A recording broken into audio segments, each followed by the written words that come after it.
নিরাপত্তা ইস্যুর কারণে বিশ্বকাপ খেলা হয়নি বাংলাদেশের। বিসিবির পক্ষ থেকে আইসিসিকে অনুরোধ করা হয়েছিল বিভিন্ন পরিবর্তনের, তবে আইসিসি বাংলাদেশের প্রস্তাব মেনে নেয়নি। উল্টো বাংলাদেশকে বাদ দিয়ে বিশ্বকাপে স্কটল্যান্ডকে অন্তর্ভুক্ত করে আইসিসি। ফলে প্রথমবারের মতো টি-20 বিশ্বকাপ খেলা হচ্ছে না বাংলাদেশের প্রতি অবিচারের শুরু থেকেই সবসময় ছিল পাকিস্তান। তারা বাংলাদেশের পক্ষ নিয়ে ভারতের বিপক্ষে ম্যাচ বয়কটের সিদ্ধান্ত নেয়। ধারণা করা হচ্ছিল ভারত পাকিস্তান ম্যাচ না হলে আইসিসি ক্ষতি হতে পারে প্রায় 6,000 কোটি টাকার বেশি। আইসিসি এই লোকসানের কথা ভেবেই পিসিবিকে সিদ্ধান্ত পরিবর্তনের আহ্বান জানায়। এরপর আইসিসি আলোচনায় বসে বিসিবি ও পিসিবির সঙ্গে। আলোচনায় বাংলাদেশ ও পাকিস্তান বেশ কিছু বিষয়ে শর্ত জুড়ে দেয়। এর মধ্যে পাকিস্তান প্রস্তাব দেয় 2028 সাল থেকে 2031 সালের মধ্যে বাংলাদেশকে একটি বৈশ্বিক আসর আয়োজনের সুযোগ দিতে হবে। পাশাপাশি বাংলাদেশকে কোনো ধরনের শাস্তি বা জরিমানা করা যাবে না। ফলস্বরূপ আইসিসি সব শর্ত মেনে নেয়, যার কারণে ভারতের বিপক্ষে খেলতে রাজি হয় পাকিস্তান। অর্থাৎ 15 ফেব্রুয়ারি নিশ্চিতভাবে হতে যাচ্ছে বিশ্বকাপের সবচেয়ে বড় আকর্ষণ ম্যাচ বা এল ক্লাসিকো ম্যাচ, ভারত বনাম পাকিস্তান ম্যাচটি। এদিকে এসব ইস্যুতে পাকিস্তানের সমালোচনা করেছেন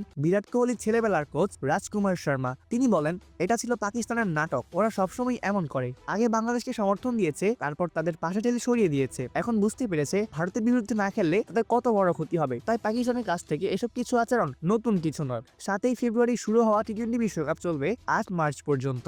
গ্রুপ এতে ভারতের সঙ্গে রয়েছে নামিবিয়া, নেদারল্যান্ডস, যুক্তরাষ্ট্র এবং পাকিস্তান। অপূর্ব দাস, প্লেভাস নিউজ।